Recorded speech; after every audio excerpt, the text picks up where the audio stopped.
Shalom, apa kabar saudara? Kita percaya kita selalu di dalam keadaan yang luar biasa.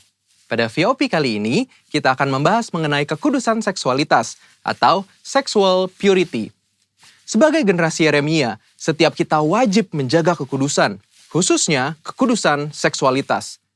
Namun sebuah riset yang diterbitkan lembaga independen pada tahun 2019 menyebutkan 33% remaja sudah melakukan hubungan seks di luar nikah.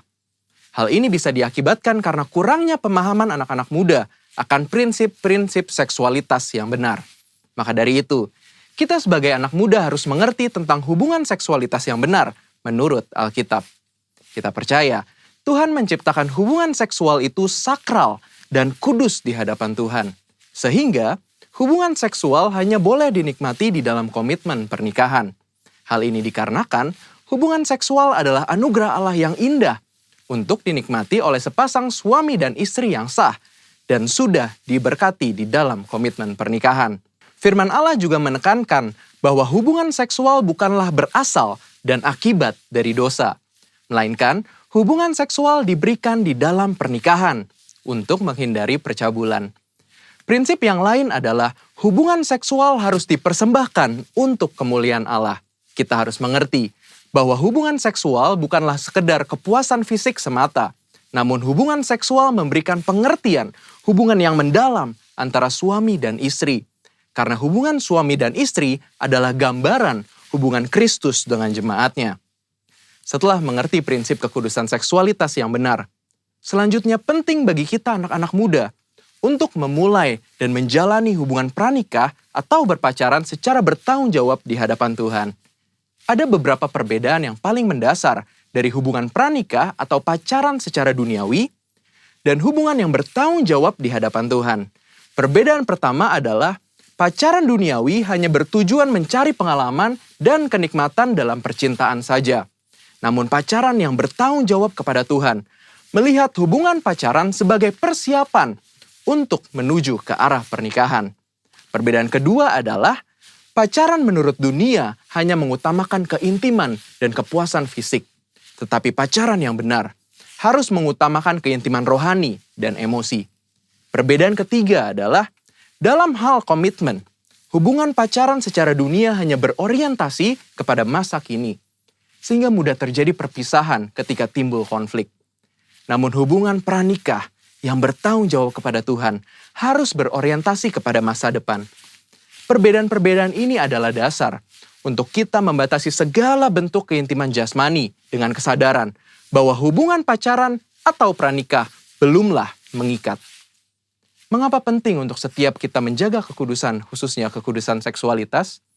Firman Tuhan di dalam 1 Korintus 6 ayat 19 dan 20 berkata, "Atau tidak tahukah kamu bahwa tubuhmu adalah bait Roh Kudus yang diam di dalam kamu? Roh Kudus yang kamu peroleh dari Allah, dan bahwa kamu bukan milik kamu sendiri, sebab kamu telah dibeli dan harganya telah lunas dibayar. Karena itu, muliakanlah Allah dengan tubuhmu."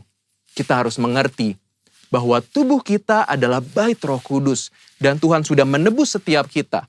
Sehingga sudah seharusnya kita memuliakan Allah dengan tubuh kita. Dan salah satu caranya adalah menjaga kekudusan, khususnya kekudusan seksualitas. Menjaga kekudusan juga adalah bentuk ketaatan kita kepada Allah. Selain itu juga, saat kita hidup kudus, Tuhan secara khusus bisa pakai kita untuk maksudnya yang mulia. Sebagaimana ditulis di dalam 2 Timotius 2 ayat 21 dan 22. Jika seorang menyucikan dirinya dari hal-hal yang jahat, ia akan menjadi perabot rumah untuk maksud yang mulia. Ia dikuduskan, dipandang layak untuk dipakai tuannya, dan disediakan untuk setiap pekerjaan yang mulia. Sebab itu, jauhilah nafsu orang muda, kejarlah keadilan, kesetiaan, kasih, dan damai bersama-sama dengan mereka yang berseru kepada Tuhan dengan hati yang murni. Sebagai generasi Yeremia kita percaya Tuhan akan pakai kita dan percayakan kita hal-hal yang besar. Namun sebelum itu, penting untuk setiap kita menjaga hidup kita kudus di hadapan Allah dengan cara menjaga hubungan pranikah atau pacaran yang kudus dan bertanggung jawab di hadapan Allah. Namun, jika kita telah jatuh di dalam dosa seksualitas, Tuhan kita adalah Tuhan pengampun dan adil.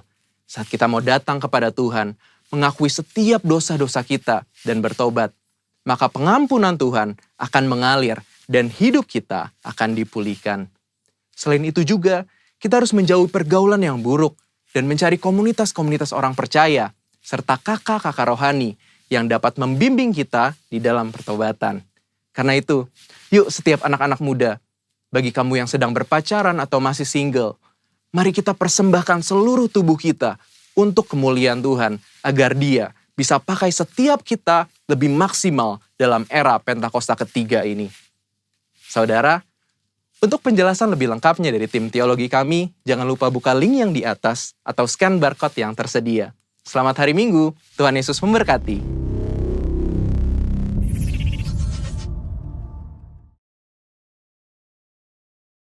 Saya mengajak kita semua untuk memperkatakan firman Tuhan dari Mazmur 91. Dalam lindungan Allah. Orang yang duduk dalam lindungan yang maha tinggi dan bermalam dalam naungan yang maha kuasa akan berkata kepada Tuhan, tempat perlindunganku dan kubu pertahananku, Allahku yang kupercayai. Sungguh, Dialah yang akan melepaskan engkau dari jerat penangkap burung, dari penyakit sampar yang busuk. Dengan kepaknya Ia akan menudungi engkau, di bawah sayapnya engkau akan berlindung, kesetiaannya ialah perisai dan pagar tembok. Engkau tak usah takut terhadap kedahsyatan malam, terhadap panah yang terbang di waktu siang, terhadap penyakit sampar yang berjalan di dalam gelap, terhadap penyakit menular ia mengamuk di waktu petang. Walau 1.000 orang rebah di sisimu dan 10.000 di sebelah kananmu, tetapi itu tidak akan menimpa kamu. Engkau hanya menontonnya dengan matamu sendiri dan melihat pembalasan terhadap orang-orang fasik. Sebab Tuhan ialah tempat perlindunganmu, yang maha tinggi telah kau buat tempat perteduhanmu. Malapetaka tidak akan menimpa kamu, dan tulah tidak akan mendekat kepada kemahmu.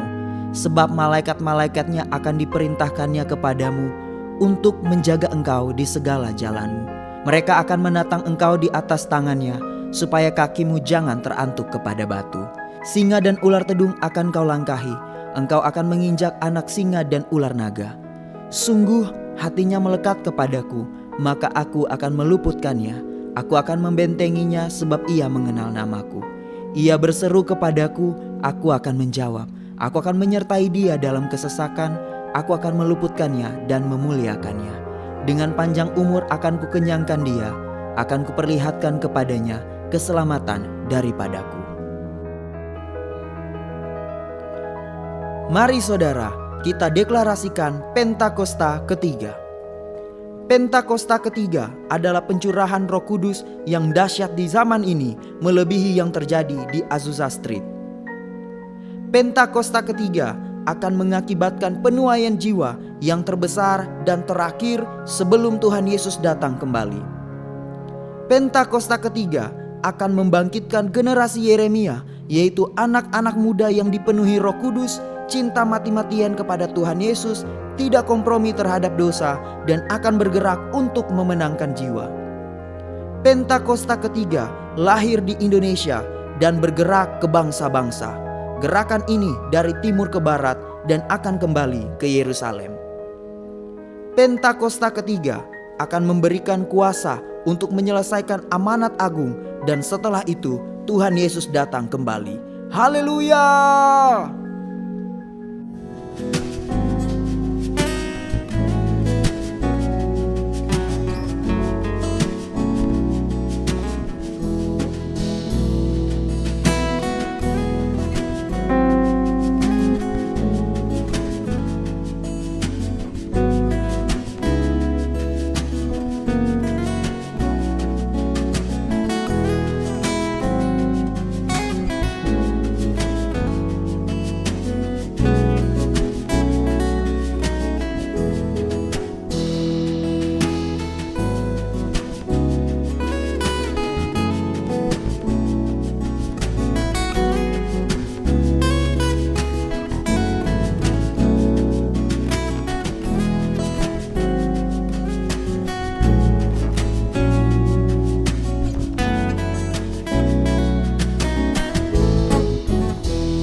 Shalom saudara-saudara, welcome home. Terima kasih telah bergabung di ibadah streaming hari ini.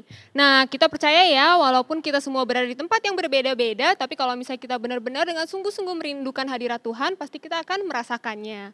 Nah, karena itu juga saya mengundang setiap kita untuk bergabung dalam ibadah streaming GBI dan Mogot setiap minggu di YouTube GBI dan Mogot pukul 9.45. Dan juga untuk setiap saudara yang telah mengirimkan permohonan doanya, tim berdoa kami masih dengan sangat setia mendoakan doa-doa dari saudara. Ada beberapa nih yang akan saya sebutkan. Pertama, ada ibu yang berdoa untuk suaminya agar berhenti merokok. Yang kedua, kami juga sedang mendoakan untuk perkuliahan S1 dan S2. Juga seorang ibu yang sedang hamil dan menunggu kelahiran. Yang keempat, kami mendoakan seorang yang berdoa untuk jodoh, untuk hubungan dengan pasangan dan juga rumah tangganya. Dan yang kelima, kami juga masih mendoakan ibu yang ditinggal suaminya berpulang ke rumah Bapa. Nah, kita setia berdoa dan kita yakin Tuhan pasti akan memberikan kekuatan dan jawaban untuk doa-doa kita. Saudara semuanya, semua silakan menikmati ibadah hari ini. Tuhan Yesus memberkati. Welcome home. Shalom Bapak Saudara yang dikasih Tuhan. Boleh saya mengajak kita untuk boleh bangkit berdiri bersama-sama. Dan kita siap memuji Tuhan. Dasar dari yang ku harapkan, bukti dari segala yang tak kulihat. Iman berikan ku kekuatan untuk melakukan perkara yang hebat. Angkat tangan kita, aku sama-sama. Bersama Rohmu ku pasti menang.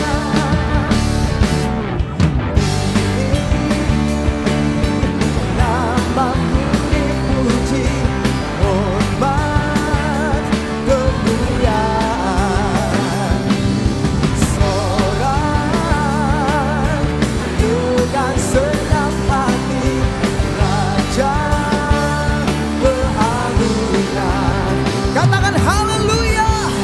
Hanya Kau yang layak dipuji, layak ditinggikan pagi hari ini Tuhan. Segenap hati kami, mari yang memuliakan Tuhan sama-sama katakan.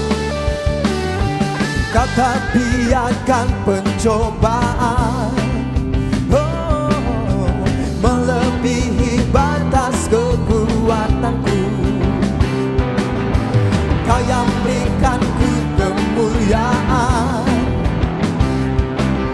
semakin serupa dengan gambaranmu. Bersama Rohmu ku pasti menang. Tinggi namamu dipuji, hormat kemuliaan. Sorak dengan senang hati, Raja keagungan. Katakan tinggi, tinggi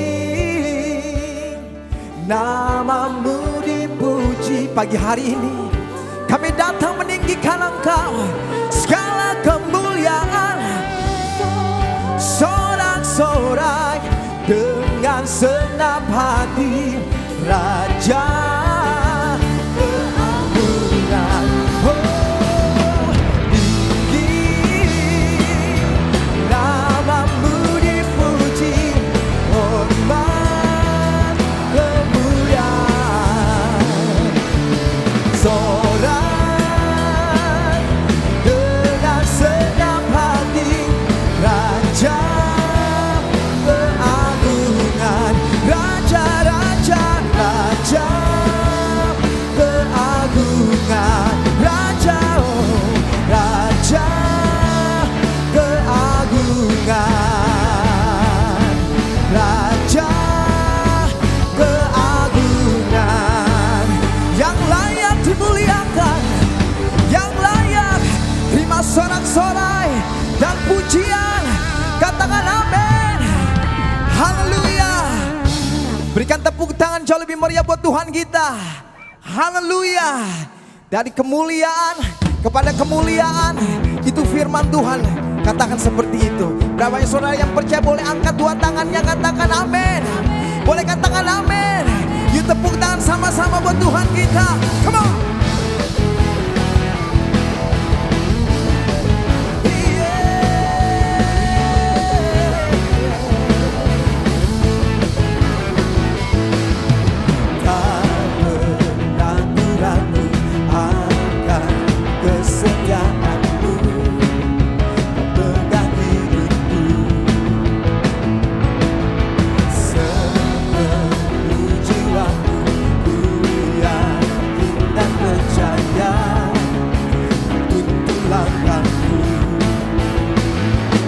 Yesus kaulah Raja dalam hidup, berkuasa berjaya untuk selamanya. Oh, hanya Kau Tuhan, sumber kekuatan, kuasa-Mu tercurah bagiku senantiasa. Denganmu Tuhan, bukan berjalan dari kemuliaan sampai kemuliaan selamanya.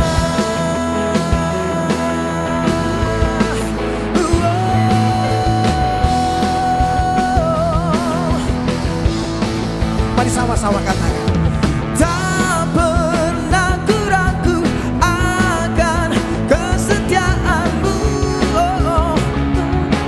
sepenuh jiwaku, sepenuh jiwaku, ku yakin dan percaya. Aku sama-sama.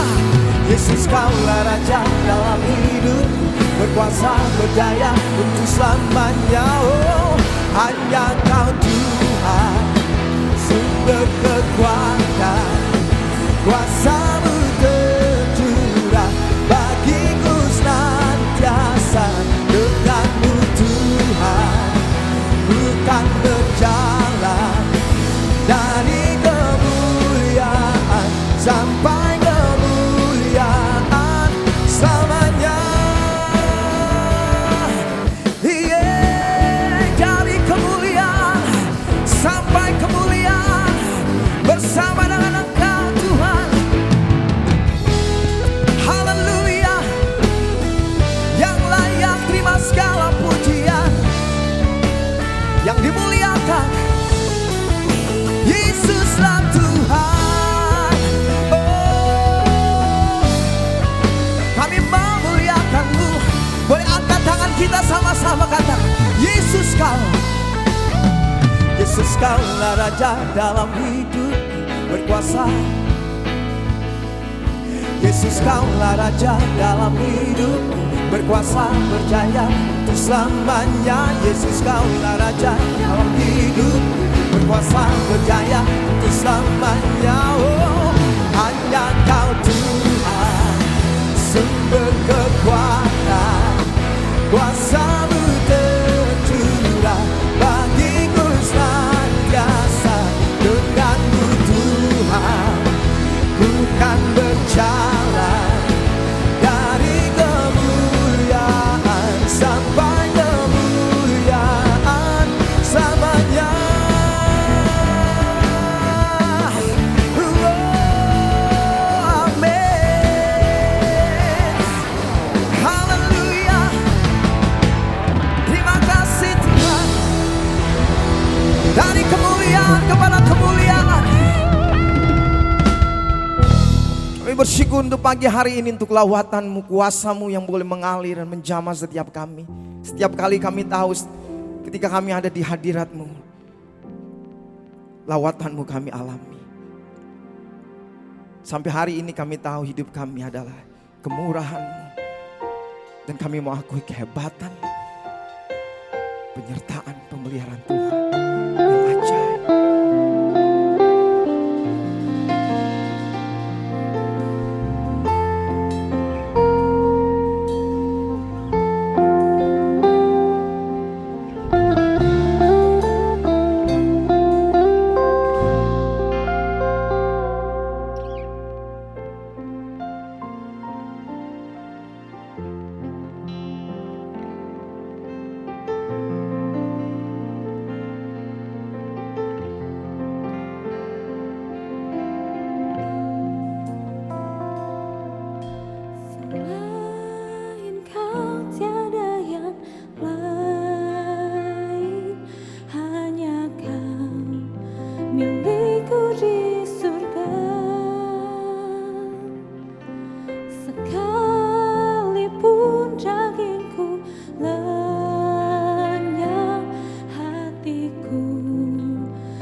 Mari yang mengasihi Tuhan katakan sama-sama. Selain Kau tiada yang lain, hanya Kau milikku di surga.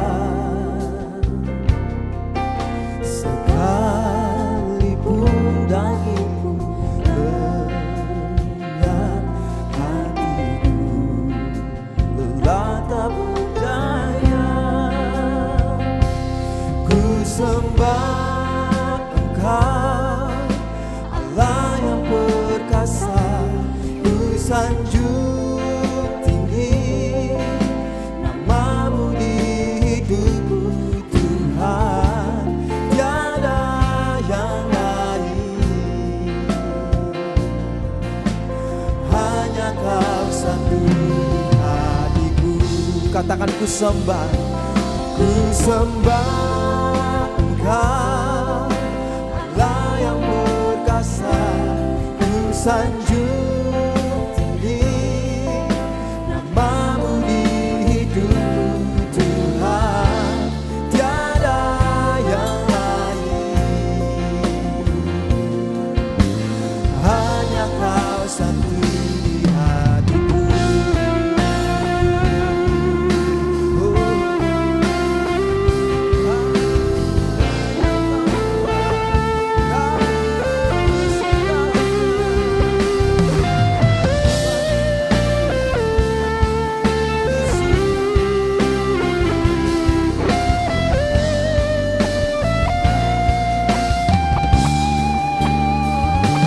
Ku sembah Engkau, Allah yang perkasa. Ku sanjung tinggi nama-Mu di hidupku, Tuhan. Tiada yang lain, hanya Kau satu di hatiku.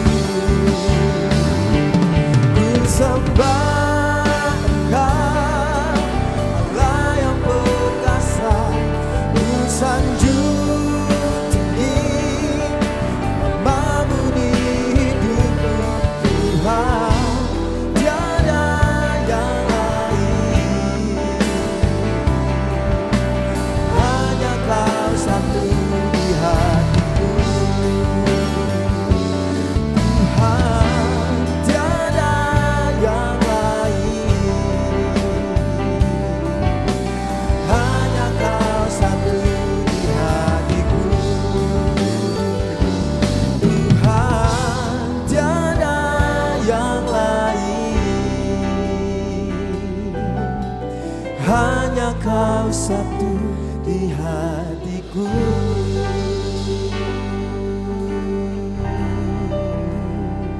Oh, Kau segalanya dan tiada yang lain, hanya Kau. Kami menyembah-Mu. Mari yang mengasihi Tuhan, bolehkah saya mengajak saudara mengangkat kedua tangan kita. Oh, menyembah Dia. Oh Tuhan, kami datang dan bawa hidup setiap kami. Oh, dan memuliakan Engkau, menyembah-Mu Bapa. Kau segalanya dan tiada yang lain, hanya Engkau Yesus Tuhan.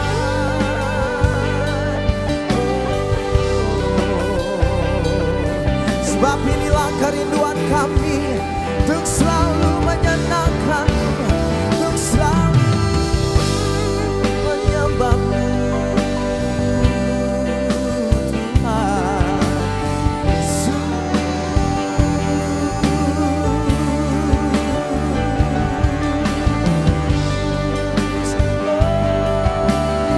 Tambahan hidupku, Kaulah satu di hatiku, Kau segalanya.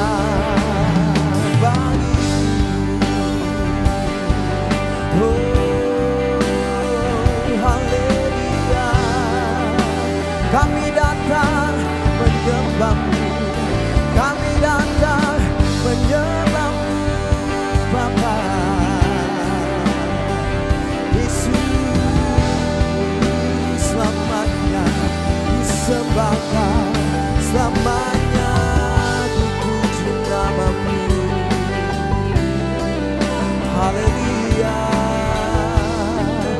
haleluya.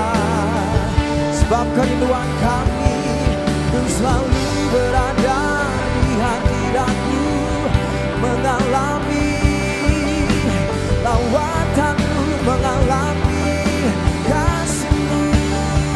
Oh Roh Kudus, jamah hidup kami, jamah setiap pribadi, jamah setiap hati kami, yang memerlukan-Mu, yang merindukan-Mu, yang menginginkan Kau lebih dari segalanya. Haleluya, haleluya. Sembah bagimu Tuhan.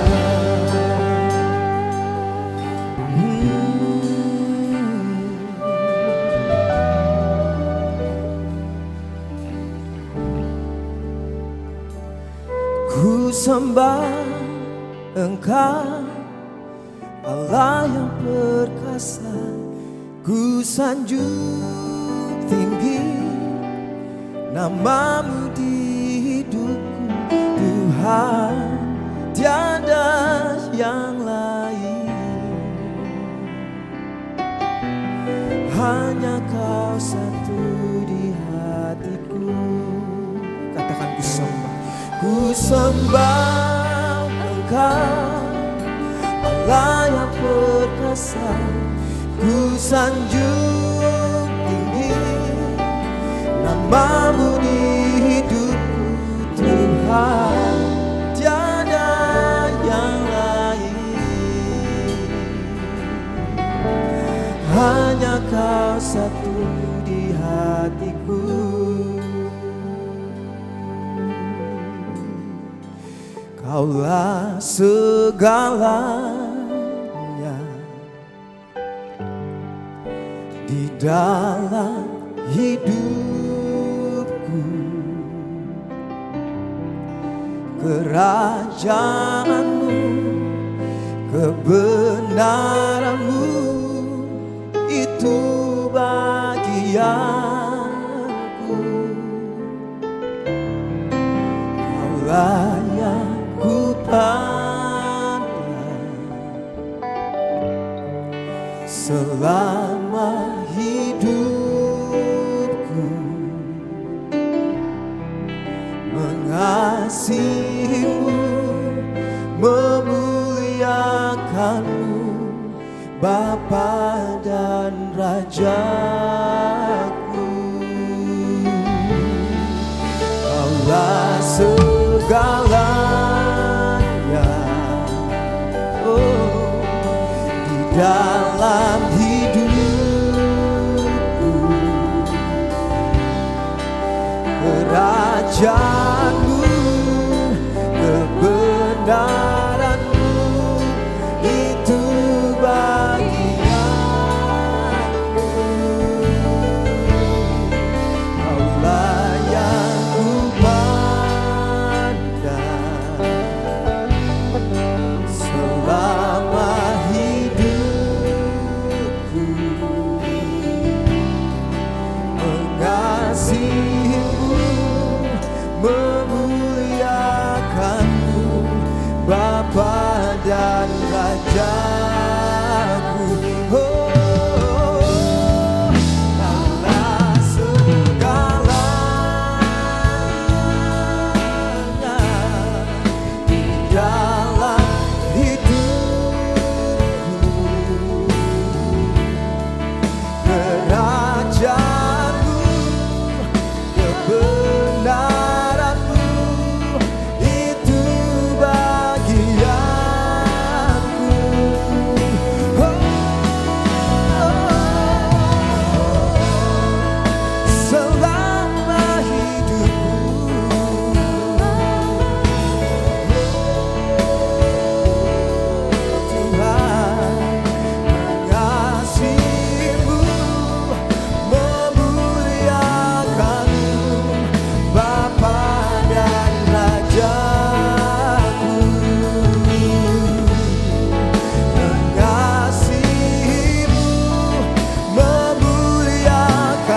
mengasihimu, memuliakanmu, mengasihimu, memuliakanmu. Bapa dan Rajaku.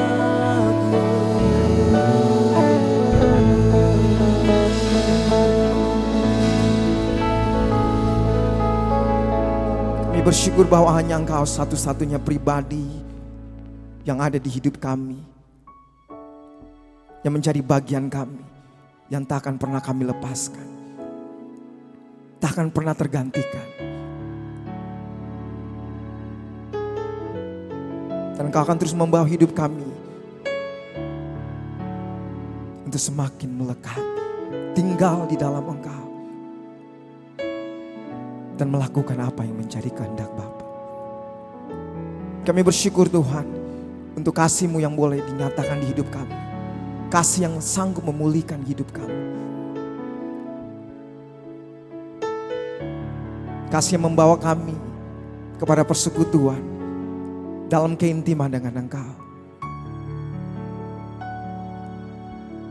Dan oleh karena kasih-Mu, kami boleh dapat mengasihi Engkau dengan segenap hidup kami.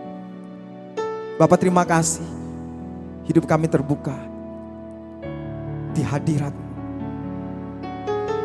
dan terus merindukan seluruh keberadaan-Mu dinyatakan. Kasih-Mu memenuhi hidup kami.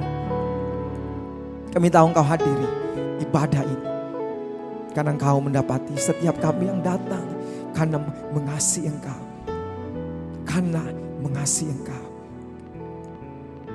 Terima kasih Bapa, terima kasih. Di hadirat-Mu hidup kami diubahkan. Di hadirat-Mu hidup kami tidak pernah sama lagi, karena kami mengalami perjumpaan dengan satu pribadi yang dapat dan sanggup mengubahkan hidup kami. Dan pagi hari ini, sekali lagi Tuhan, kami nyatakan, datanglah kerajaan-Mu dan jadilah kehendak-Mu di dalam hidup setiap kami. Bagi kami yang mengasihi Engkau, bagi kami yang juga siap untuk mendengarkan pesan Tuhan bagi setiap kami. Hanya di dalam nama Yesus kami berdoa. Amin. Shalom Bapak Ibu Jemaat Daan Mogot, saya senang bisa bertemu dengan saudara kali ini. Saya berdoa kiranya saudara semua tetap berada dalam keadaan baik, sehat, dan juga sejahtera. Pak Alex, terima kasih saya dapat kesempatan untuk berbagi di tengah-tengah Jemaat Daan Mogot. Jadi kalau Bapak dan Ibu sudah siap untuk dengarkan firman Tuhan, mari saya ajak kita untuk berdoa terlebih dahulu. Tuhan Yesus, kami tahu Tuhan ada bersama dengan kami di sini. Itulah sebabnya kami minta tolong sekali lagi Tuhan berbicara buat kami dari firman kebenaran. Roh Kudus, bantu kami supaya kami mudah memahami firman Tuhan, sehingga biarlah di dalam pemahaman kami berani untuk hidup taat tiap-tiap hari. Kami berdoa biarlah sementara kami belajar firman Tuhan, Tuhan memberkati kami. Buat Tuhan seluruh kemuliaan. Di dalam nama Yesus kami berdoa. Amin. Amin. Bapak Ibu, izinkan saya kali ini berbagi kepada saudara tentang persoalan faithfulness atau kesetiaan. Jadi mari saya ajak Bapak dan Ibu untuk buka dengan saya dalam kitab Mika pasal yang ke-6 ayat yang ke-8. Mika pasal yang ke-6 ayat yang ke-8. Alkitab bilang ini, Bapak Ibu. Hai manusia, telah diberitahukan kepadamu apa yang baik. Dan apakah yang dituntut Tuhan daripadamu selain berlaku adil, mencintai kesetiaan, dan hidup dengan rendah hati di hadapan Allahmu? Nah, dari ayat ini Alkitab mengajarkan kepada kita bahwa Tuhan yang saudara dan saya sembah adalah Tuhan yang punya tuntutan. Nah, semua kita tahu bahwa yang namanya tuntutan, you like it or not, saudara dan saya menyukainya atau tidak, kita harus memenuhi hal tersebut. Nah begini Bapak Ibu, 3 tuntutan yang ayat 8 bilang Tuhan tuntut dari kita jelas. 1, saudara dan saya harus hidup dalam keadilan, hidup dalam kesetiaan, dan juga hidup dalam kerendahan hati di hadapan Tuhan.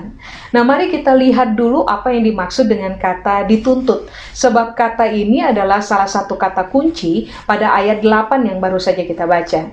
Begini Bapak Ibu, kata dituntut di situ dalam bahasa Ibrani menggunakan kata daras. Daras itu punya 2 pengertian. Pengertian yang pertama adalah hal yang dicari dan diselidiki oleh Tuhan dengan teliti. Dituntut atau daras, pengertian yang kedua adalah hal yang dipertanyakan. Berarti ini yang Alkitab bilang.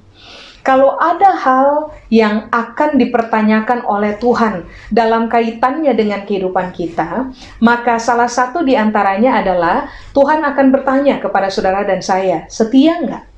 Yang kedua, kalau ada hal yang dicari oleh Tuhan atau yang akan diselidiki oleh Tuhan dengan sangat teliti dalam kehidupan kita, maka hal tersebut adalah begini, saudara dan saya ditemukan sebagai orang-orang yang hidup dalam kesetiaan nggak? Ingat, tadi saya sudah bilang kepada Bapak dan Ibu bahwa ini tuntutan. Karena ini tuntutan, berarti ini wajib untuk dikerjakan. Nah, mari kita lanjut dulu kepada kata kunci yang kedua, kesetiaan. Kata kesetiaan di situ, Bapak Ibu, dalam bahasa Ibrani menggunakan kata hesed. Hesed itu ada 3 pengertian, Bapak Ibu. Kesetiaan atau hesed artinya adalah kesetiaan. Kesetiaan atau hesed arti yang kedua adalah perbuatan baik. Kesetiaan atau hesed arti yang ketiga adalah belas kasihan. Berarti Alkitab bilang, kalau Tuhan berhadapan one-on-one dengan saudara dan saya, maka hal yang akan Dia pertanyakan tentang kita adalah begini, kamu setia nggak? 2, kamu memiliki belas kasihan di dalam kamu punya kehidupan nggak? 3, kamu dikenal sebagai orang yang terbiasa melakukan perbuatan baik nggak? Ternyata 3 hal itu yang Alkitab bilang diartikan dengan kesetiaan. Amin. Nah itu dalam perjanjian lama. Nah mari sekarang saya ajak saudara untuk buka dalam perjanjian baru dan kita belajar dulu tentang pengertian dari kata kesetiaan. Saya ajak saudara untuk buka dengan saya Bapak Ibu dalam Lukas pasal 19 ayat yang ke-15 sampai dengan ayat yang ke-26. Saya baca mulai dari ayat 15 Bapak Ibu. Alkitab bilang ini. Dan terjadilah ketika ia kembali setelah ia dinobatkan menjadi raja, ia menyuruh memanggil hamba-hambanya yang telah diberinya uang itu untuk mengetahui berapa hasil dagang mereka masing-masing. Orang yang pertama datang dan berkata, Tuan, mina tuan yang 1 itu telah menghasilkan 10 mina. Katanya kepada orang itu, baik sekali perbuatanmu itu, hai hamba yang baik. Engkau telah setia dalam perkara kecil, karena itu terimalah kekuasaan atas 10 kota. 18. Datanglah yang kedua dan berkata, Tuan, mina tuan telah menghasilkan 5 mina. Katanya kepada orang itu, dan engkau kuasailah 5 kota. Dan hamba yang ketiga datang dan berkata, Tuan, inilah mina tuan. Aku telah menyimpannya dalam sapu tangan. Sebab aku takut akan Tuan, karena Tuan adalah manusia yang keras. Tuan mengambil apa yang tidak pernah Tuan taruh, dan Tuan menuai apa yang tidak Tuan tabur. Katanya kepada orang itu, hai hamba yang jahat, aku akan menghakimi engkau menurut perkataanmu sendiri. Engkau sudah tahu bahwa aku adalah orang yang keras, yang mengambil apa yang tidak pernah aku taruh, dan menuai apa yang tidak aku tabur. Jika demikian, mengapa uangku itu tidak kau berikan kepada orang yang menjalankan uang? Maka sekembaliku, aku dapat mengambilnya, serta dengan bunganya. Lalu katanya kepada orang-orang yang berdiri di situ, ambillah mina yang satu itu daripadanya, dan berikanlah kepada orang yang mempunyai 10 mina itu. Kata mereka kepadanya, Tuan, ia sudah mempunyai 10 mina. Jawabnya, aku berkata kepadamu, setiap orang yang mempunyai, kepadanya akan diberi. Tetapi siapa yang tidak mempunyai, daripadanya akan diambil juga apa yang ada padanya. Coba Bapak Ibu, jelas kita tahu dari ayat 15 sampai dengan ayat 16, Alkitab bilang bahwa ada seorang tuan, sebelum dia pergi, dia kasih tanggung jawab berbentuk mina. Satu mina, satu orang hamba masing-masing mendapatkan 1 mina untuk dikelola, supaya pada akhirnya ketika sang tuan nanti kembali, sang tuan akan mendapatkan keuntungan dari investasi yang dia percayakan kepada hamba-hambanya. Nah, rupa-rupanya Alkitab bilang waktu tuannya dinobatkan menjadi raja, maka sekali waktu tuannya kembali untuk langsung berurusan dengan hamba-hamba yang memperoleh mandat tanggung jawab untuk mengelola mina yang satu itu dari tuannya.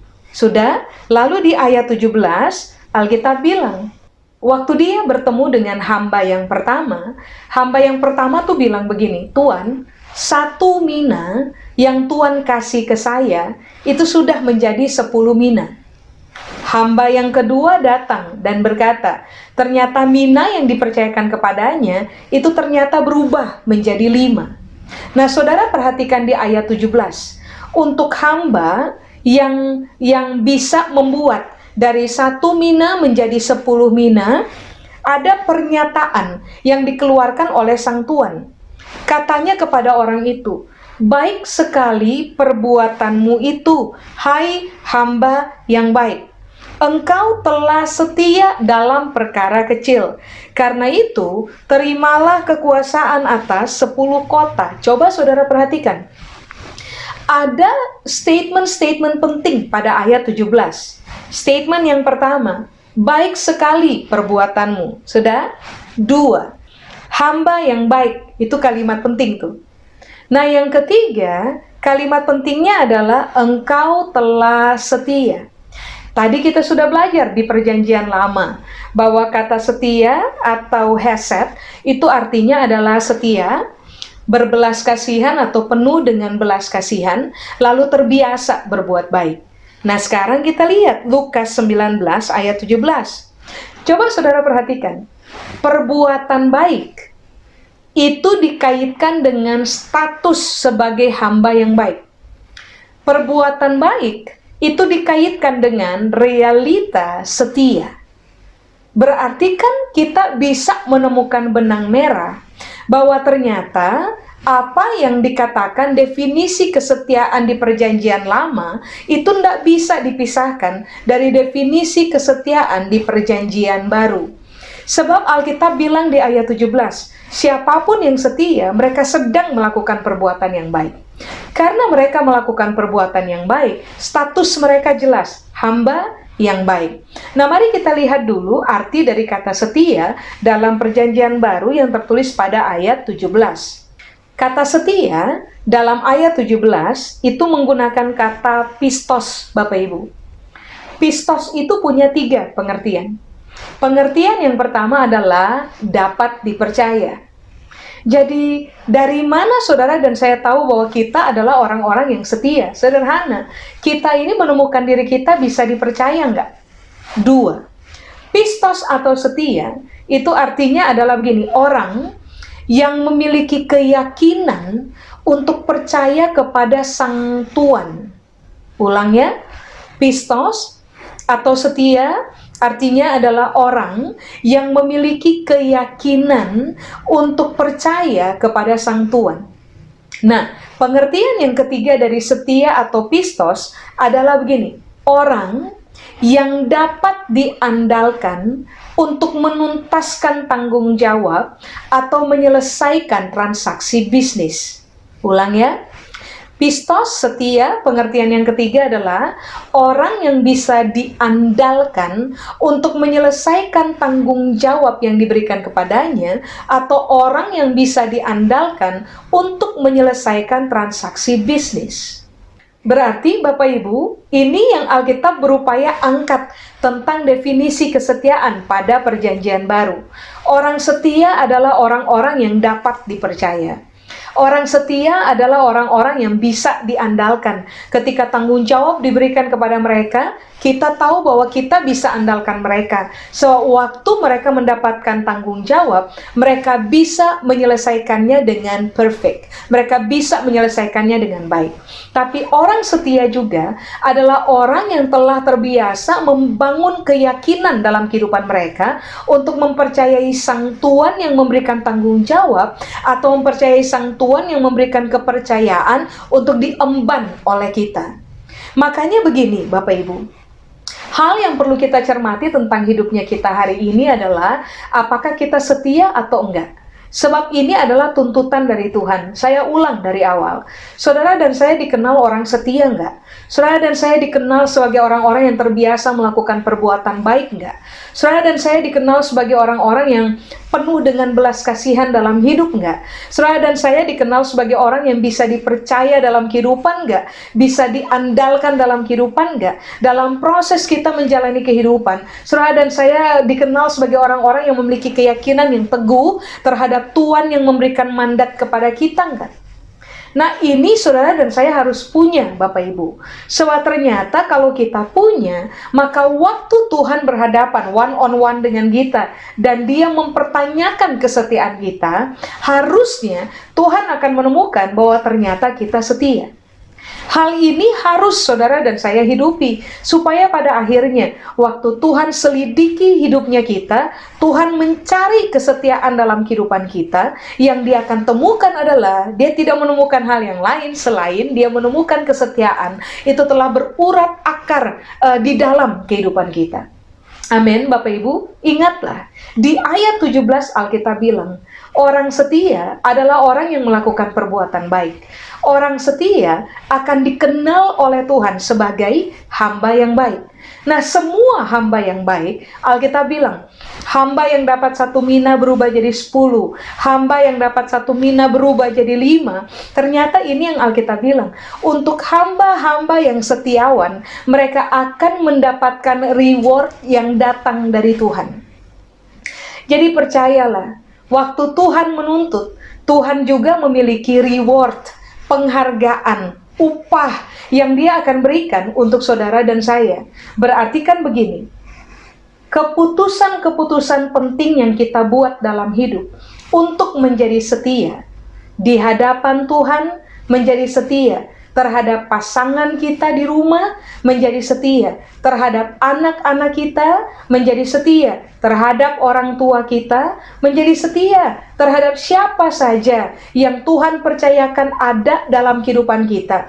Waktu kita mengambil keputusan-keputusan penting tersebut, Bapak Ibu, percayalah, keputusan-keputusan tersebut akan mempertemukan saudara dan saya dengan keuntungan di balik kesetiaan. Saudara bayangkan ya, hamba yang baik itu, waktu dia mengelola 1 mina jadi 10 mina, dia dapat 10 kota, kekuasaan atas 10 kota.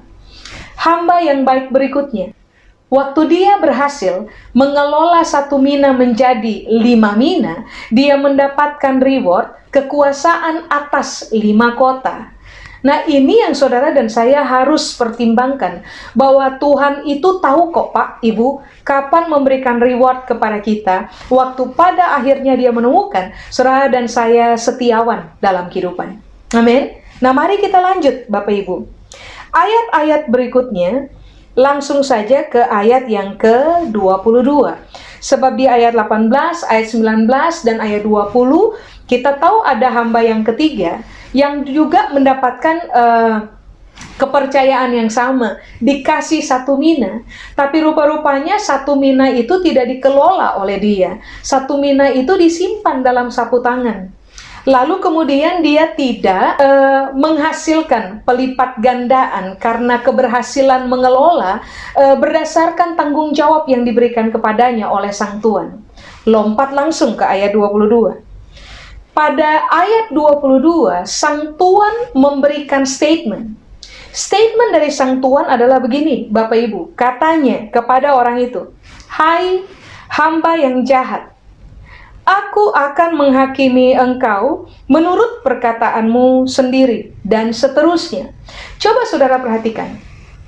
Waktu hamba ini tidak setia, waktu hamba ini tidak mengerjakan perbuatan baik, waktu hamba ini ternyata tidak menuntaskan tanggung jawab yang diberikan oleh sang tuan kepada dia, nah, status dari hamba ini disebut oleh sang tuan sebagai hamba yang jahat. Ulang ya, Alkitab bilang, orang setia melakukan perbuatan baik. Orang setia akan menjadi hamba yang baik. Orang tidak setia, ternyata begini Bapak Ibu, akan melakukan perbuatan jahat. Orang yang tidak setia akan dikenal sebagai hamba yang jahat. Nah, mari kita lihat. Kata jahat yang tertulis pada ayat 22, Bapak Ibu, itu dalam bahasa Yunani menggunakan kata poneros. Poneros atau jahat, arti yang pertama adalah berdosa. Berarti Alkitab bilang, Bapak Ibu, waktu saudara dan saya tidak ditemukan sebagai orang yang setia, dapat dipercaya, dapat diandalkan, memiliki keyakinan untuk mempercayai Tuhan, setia, melakukan perbuatan baik, lalu juga penuh dengan belas kasihan. Ternyata Alkitab bilang, kita hamba jahat, kita hamba yang jahat. Kita hamba yang sedang berdosa, Bapak Ibu. Begini, Bapak Ibu, orang terbanyak selalu mengkaitkan dosa dengan keadaan begini kan, mencuri sama dengan dosa. Apalagi berbohong sama dengan dosa. Melakukan tindakan cabul sama dengan dosa. Berzina sama dengan dosa. Tidak menghormati orang tua sama dengan dosa. Tetapi tidak banyak orang diajar bahwa begini, waktu kamu tidak setia, kamu jahat. Waktu kamu tidak setia, kamu adalah orang yang berdosa. Nah, ini kan harus kita pahami sampai kepada pemahaman akaran ini, Bapak Ibu. Supaya pada akhirnya, saudara dan saya sebagai orang-orang yang telah ditebus oleh darah Kristus pada karya penebusan salib, yang kemudian menggeser kita dari posisi orang berdosa menjadi orang kudus, saudara dan saya secara konsisten memilih untuk hidup dalam kekudusan. Ekspresi dari kekudusan hidupnya kita adalah saudara dan saya harus dengan sadar dan sengaja berhenti untuk berdosa. Artinya begini, berhentilah untuk berlaku tidak setia. Tidak setia terhadap Tuhan, tidak setia terhadap pasangan, tidak setia terhadap apa saja atau siapa aja yang kita hadapi dalam kehidupan kita tiap-tiap hari, Bapak Ibu. Berhentilah untuk tidak setia. Berhentilah untuk berdosa, Bapak Ibu. Ini yang Alkitab ajar. Makanya ini yang harus kita cross-check ulang tentang hidupnya kita. Kamu setia nggak? Kalau kamu tidak setia, kamu hamba yang jahat. Kamu akan dikenal sebagai orang yang berdosa. Dan untuk semua orang yang berdosa, hukuman sudah menanti, Bapak Ibu. Kedua, jahat atau poneros, itu arti yang kedua adalah begini, Bapak Ibu, sakit secara moral. Berarti Alkitab lagi bilang, orang-orang yang tidak setiawan dalam hidup mereka adalah orang-orang yang sakit, Bapak Ibu. Kita lebih condong mengkaitkan sakit dengan persoalan fisik semata. Tetapi Alkitab mengajarkan bahwa ada sakit yang berkaitan dengan persoalan moral. Berarti ini yang Alkitab tekankan. Orang setia adalah orang-orang yang moralnya itu sembuh, ada pada posisi sehat. Tetapi orang-orang yang berlaku tidak setia adalah orang-orang yang sakit di dalam, sakit secara moral. Nah, saudara harus paham, Bapak Ibu, bahwa orang sakit itu akan selalu menyakiti orang lain. Waktu saudara dan saya berlaku tidak setia dalam hidupnya kita, Alkitab bilang, kita sakit secara moral. Coba saudara perhatikan, waktu kita tidak setia, pasti ada orang lain yang tersakiti oleh kita. Waktu kita tidak setia kepada Tuhan, tentu saja sakitnya itu Tuhan akan rasa. Sebab begini, Dia percaya kita dari awal, Dia tebus kita dengan harga yang mahal, Dia kasih nyawa untuk saudara dan saya dengan keyakinan bahwa waktu saudara dan saya hidup di dalam kebenaran, firman Allah, waktu saudara dan saya hidup di dalam terangnya, harusnya saudara dan saya berhasil ditemukan sebagai orang-orang yang setia. Makanya coba cek ulang Bapak Ibu. Kesetiaan kita melepaskan kesembuhan kepada orang lain. Ketidaksetiaan dalam kehidupan kita akan selalu melepaskan sakit yang baru kepada orang lain atau siapapun yang ada di dekat kita. Makanya cek ulang, saya ulang Bapak Ibu, saya ulang. Kita perlu introspeksi diri. Saya ini dikenal sebagai orang setia enggak? Saya dikenal sebagai orang yang terbiasa mengerjakan perbuatan baik enggak? Saya dikenal sebagai orang yang didrive oleh belas kasihan dalam hidup enggak? Saya dikenal sebagai orang yang bisa dipercaya enggak? Saya dikenal sebagai orang yang bisa diandalkan untuk menyelesaikan sebuah tanggung jawab enggak? Saya dikenal sebagai orang yang bisa menyelesaikan transaksi bisnis enggak? Atau yang berikutnya, saya dikenal sebagai orang yang memiliki keyakinan yang teguh untuk mempercayai Tuhan enggak? Ini penting untuk kita cross-check ulang berkaitan dengan hidupnya kita, Bapak Ibu. Sebab ingat, waktu saudara dan saya tidak setia, kita sakit secara moral. Ingat, hurt people always hurt people. Healed people always heal people. Orang sakit selalu nyakiti orang lain, tapi orang sembuh itu selalu melepaskan kesembuhan buat orang lain. Nah, kita ada pada posisi yang mana, itu keputusan kita, Bapak Ibu. Amin. Nah, kata jahat atau poneros, pengertian yang ketiga adalah begini Bapak Ibu, jahat dalam karakter dasar. Secara kita tahu bersama, karakter manusia bisa berubah? Bisa, Bapak Ibu. Kelakuan kita bisa berubah? Bisa. Sebab dalam 2 Timotius pasal 3 ayat 16, Alkitab bilang, semua perkataan Tuhan, tulisan-tulisan mengenai perkataan Tuhan, firman Allah yang diilhamkan untuk saudara dan saya punya 4 manfaat. 1. Mengajarkan kita kebenaran. 2. Memberitahukan kepada kita kesalahan-kesalahannya kita. 3. Memperbaiki kelakuannya kita. Dan yang keempat, mendidik kita di dalam kebenaran. Nah, ini yang Alkitab bilang. Selama firman Tuhan itu terwahyukan untuk kita, dan kita memahami firman Tuhan, lalu bersetuju dengan firman Tuhan, maka yang akan terjadi dalam kehidupan saudara dan saya adalah kelakuan kita berubah, Pak, Ibu. Kita akan menjadi orang-orang yang sangat terdidik di dalam kebenaran, sehingga karakter dasar yang jahat di dalam kita itu bergeser, Pak, Ibu, secara natural. Makanya begini, untuk menjadi orang setia, yang saudara dan saya butuhkan adalah firman Tuhan. Yang Tuhan ajarkan buat kita, yang Tuhan wahyukan buat kita, lalu kita memilih untuk hidup di dalam firman-Nya, hidup dipimpin oleh Roh-Nya, supaya pada akhirnya buah dari firman, buah dari Roh yang ada di dalam kita, itu menghasilkan kesetiaan secara natural dalam kehidupan saudara dan saya. Sehingga pada akhirnya saudara dan saya akan dikenal sebagai orang-orang yang tidak jahat, Pak, Ibu. Tidak berdosa, tidak tetap memiliki karakter dasar yang jahat. Lalu yang berikutnya adalah kita tidak akan dikenal sebagai orang-orang yang seterusnya sakit secara moral.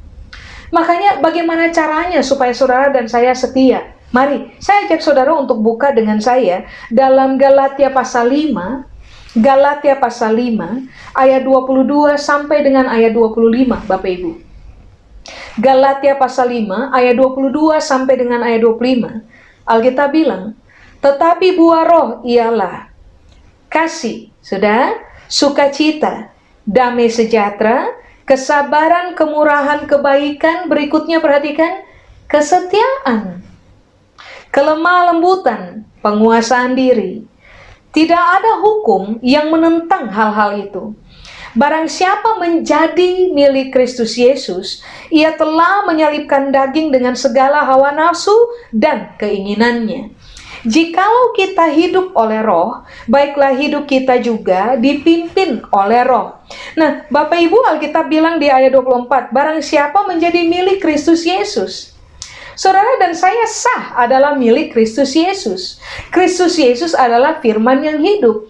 Waktu kita tinggal di dalam Kristus Yesus, kita tinggal di dalam firman Kristus, maka yang akan terjadi secara natural adalah pemahaman kita akan kebenaran menuntun saudara dan saya untuk berani menyalibkan daging dan segala hawa nafsu serta keinginannya di dalam kita. Lalu, firman Allah yang terpahami oleh kita membuat saudara dan saya ulang, hidup dipimpin oleh Roh, dikuasai oleh Roh Tuhan, sehingga pada akhirnya Roh Tuhan yang bekerja dengan hebat di dalam kita itu akan produce, akan menghasilkan buahnya, yang salah satunya adalah kesetiaan. Makanya kalau ditanya begini, bagaimana caranya untuk saya bisa ditemukan sebagai orang yang setia? Waktu Tuhan tanya tentang saya punya hidup, yang dia temukan adalah saya setia. Waktu Tuhan cari dan selidiki hidup saya dengan teliti, apakah saya setia atau enggak, biarlah dia menemukan bahwa saya setia. Nah, bagaimana caranya supaya saudara dan saya, kita ditemukan sebagai orang-orang yang setia? Tidak ada cara lain. Sadarilah, saudara dan saya milik Kristus. Kita tidak bisa macam-macam dengan hidupnya kita lagi, Pak, Ibu. Ownership atas hidup kita, itu yang punya Kristus. Jadi izinkan dia pimpin kita, tuntun kita, pakai firman-Nya. Izinkan dia mewahyukan firman-Nya, supaya pada akhirnya saudara dan saya tiba kepada pemahaman akan kebenaran. Saya ulang, semua orang yang paham kebenaran akan secara natural kok, Pak, Ibu, berani menyangkal diri, berani pikul salib, berani mengerjakan seperti yang Galatia pasal 5 ayat 24 bilang, menyalibkan daging dengan segala hawa nafsu dan keinginannya, sehingga hidup kita akan menjadi kehidupan yang penuh dengan Roh Allah dan dipimpin sepenuhnya oleh Roh Allah. Amin. Bayangkan Bapak Ibu, Roh Tuhan yang hidup dengan sangat kuat di dalam kita akan menghasilkan buahnya di dalam kita yang disebut dengan kesetiaan. Makanya kalau saudara pelajari Galatia pasal 5, Galatia pasal 6, saudara akan mendapati bahwa dari dulu daging itu selalu melawan roh. Siapa saja yang hidup dalam daging akan selalu mengalami kesulitan untuk hidup dalam roh, apalagi begini, melihat karya dari buah roh di dalam kehidupan kita, yang salah satunya adalah kesetiaan. Kita perlu memilih untuk hidup dipimpin oleh roh dan menyadari bahwa kita ini milik Kristus, Bapak Ibu. Supaya pada akhirnya buah kesetiaan itu berbicara dengan sangat dominan di dalam kehidupan Bapak Ibu dan juga saya. Amin. Ayat terakhir untuk kita, Bapak Ibu. Amsal pasal 20. Amsal pasal 20 ayat yang ke-6. Amsal pasal 20 ayat yang ke-6. Alkitab bilang, banyak orang menyebut diri baik hati. Lihat kalimat berikutnya. Tetapi orang yang setia, siapakah menemukannya? Banyak orang tuh bisa ngaku-ngaku loh, Pak, Ibu, saya baik hati loh. Tapi Alkitab bilang, orang setia itu langka. Karena kalimat yang dipakai adalah, orang yang setia, siapakah yang menemukannya? Orang menyebut diri baik hati banyak. Tetapi orang setia, saya ulang, langka, Pak, Ibu, langka. Nah, semua yang langka itu mahal harganya. Berarti kalau sampai saudara dan saya menyadari kita milik Kristus, memberi diri kita, dipimpin oleh Roh Allah, pakai firman-Nya. Firman Tuhan ajar kita tiap-tiap hari. Kita terlatih hidup dalam Roh Tuhan. Yang akan terjadi adalah saudara dan saya akan memiliki tuh buah roh yang disebut dengan kesetiaan. kita akan menjadi orang-orang yang langka, Bapak Ibu. Orang-orang yang sangat mahal harganya. Kita akan dihargai. Makanya tadi kan Alkitab bilang, untuk hamba yang baik akan selalu memperoleh upah, akan selalu memperoleh penghargaan. Orang-orang setia akan selalu menikmati keberuntungan yang adalah pemberian Tuhan dalam kehidupan mereka dibanding dengan orang-orang yang tidak setia.